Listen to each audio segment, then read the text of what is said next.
Ah, the theater. You never know who's going to peek out from behind the curtain. Luckily, I have access to our community theater here in Akron. I'm Eric Mansfield from Kent State. I'm using this theater as a backdrop for my book review on Hamlet's Blackberry by William Powers. I thought it best to come to a theater since we're talking about Hamlet, get in touch with my Shakespearean side. As a TV journalist, I love to use Shakespeare in my evening news reports. You know, To Be or Not to Be, Shylock's Pound of Flesh. They work very well, especially when you're covering court cases. And like most journalists, I'm pretty much addicted to my Blackberry. I've got it with me 24/7. In fact, I couldn't stop peeking at it while I was reading the book. I think that shows just how much addicted I am to it, but it's part of our everyday job. I really thought Powers was going to take us down a path to suggest that if Shakespeare had had a Blackberry, he'd have been so busy texting his friends and checking scores, he never could have written Hamlet. I was pleasantly surprised that is not where this book goes. Instead, it really sets the foundation of how addicted we are to our screens, our cell phones, our computers, and how we can't live without them. But we can, and we may be doing ourselves a disservice as far as our thinking by staying so connected. The lessons in this book went far beyond the book review and have given me some real lessons for life. So let's begin with the author, William Powers, a guy about my age, so I feel like I really connected with him, born on the West Coast, raised on the East Coast, got to work at the U.S. Senate, and that probably gave him a lot of ideas for his writing and a good insight into what goes on in the media world. Got a great start in journalism with the Washington Post, writing media commentary that was picked up across the country, married and a father of one, and this is his first book. The book itself, published just last year, 2010, by HarperCollins. It's an easy read, a little over 200 pages.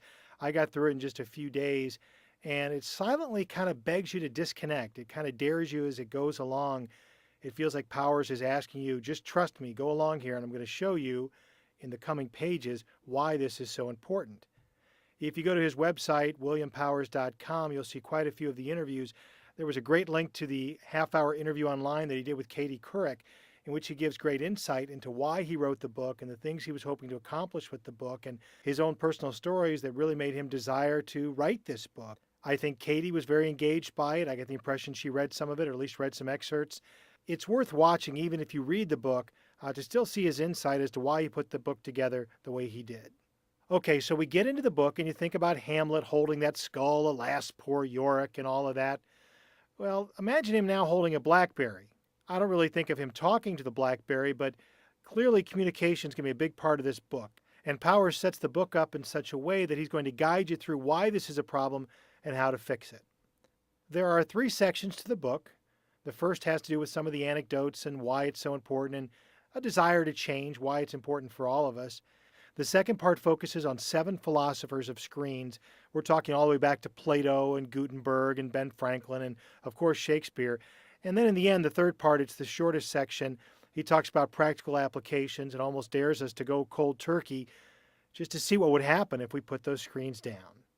In the beginning, I think it's easy for Powers to connect with the readers because, of course, we connect. We all understand what a Blackberry is and a cell phone and why we're dependent on them. But he shares this story about dropping his phone in the water, accidentally, of course, and this feeling, this fear that he's disconnected from the world and what will happen. And when he comes to the realization that, hey, when I was a kid, nobody could find me without a cell phone and I turned out okay, and gets through the whole day and the sun still comes up tomorrow, even though he didn't have a cell phone, it's almost like a light bulb goes off.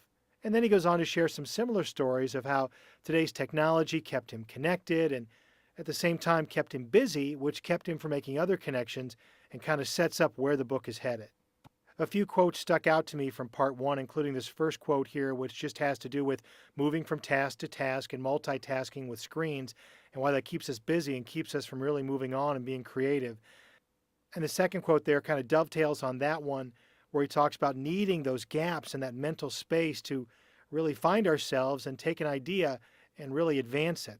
And we can't do that with screens around us all day long. So in the margins, I kept making notes with my highlighter about ideas that I thought Powers was trying to draw on. And this is one of them from the movies. In Sleepless in Seattle, Meg Ryan and Tom Hanks, of course, they have this magical moment where they meet each other up on top of the Empire State Building. And I think Powers is trying to say, hey, if these two were walking around with their Blackberries, checking scores, texting, and just talking about falling in love, they might never have made eye contact. And a meeting like this never would happen because they were too busy with screens and missed out on something really good. So then comes part 2, the meat of the book, when Powers looks back at these 7 philosophers of the early screens and talks about each one and the part that they played and why they made a difference, and certainly how advances in the information age didn't always advance the masses to make them more intelligent, but still creating that space or those gaps, kind of disconnecting from whatever the technology was at the time, is what really helps with creativity. Of the seven, two really stuck out in my mind. The first was Plato, talking about how Plato was in a crowd. A lot of times he felt alone, but still with a crowd around him, it was hard to really get alone with his thoughts and be creative. But when he stepped away from the crowd and took walks and really could digest and maybe talk aloud or just with one other person, is when Plato really had a breakthrough with an idea. And for many of us, we go through that today. We're surrounded by people. Even if you're on a subway, you might feel like you're alone with your thoughts, but there's so much other stimulus out there, so many things to draw your attention, that physically stepping away like Plato did can make all the difference. And then, of course, comes the chapter on Shakespeare and Hamlet.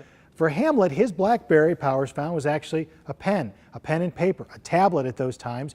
Living in a community where not very many people could read, there were very few things to read, but he knew he needed to organize his thoughts. And writing down those thoughts when he had them helped him keep track of things when he's writing things like Hamlet. He actually works it into the prose, Shakespeare that is, by having Hamlet say that he wants to get rid of all the books in his brain to create space so that he can focus on just the one thing he needs to do, in his case, avenging his father's death. But creating that space and helping us organize is certainly a thought that Powers found that we could certainly apply today.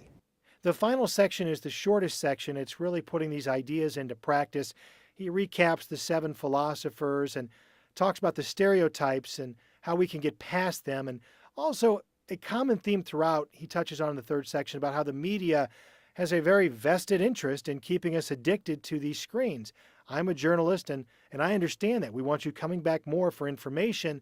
But the reality is, whether it's movies or television or the internet, all of those in the electronic media have that vested interest to keep you hooked, to keep you coming back, to create that need for you to have daily interaction so that you'll stay addicted to those screens. So in the end, my analysis is that there's a lot to be learned from this book, specifically when it comes to our Blackberry, cell phones, smartphones, whatever applies to you. The disconnecting can be a good thing, and sometimes we have to take a few risks. Maybe put it away, not only just turn it off, but leave it at home. Try going out for just a few hours. Are you really that nuts without it? You'll find that maybe when we were kids, we got away with it without having one. Maybe we could do it again. But he's calling us not to just know what the benefits are of disconnecting, but to actually do it, to try it, to see if it can unlock and create some space, gaps as he calls them, in our time and in our mind so we can think deeper and have deeper relationships, deeper conversations. And doing so can spur the creativity that we need in our jobs to be successful and in our home life and to feel the value that we have in our lives. It's certainly a book I would recommend, and I'd recommend you keep your Blackberry nearby because every time you check it, it'll drive home the point that Powers is trying to make, that we really can disconnect and there really is value.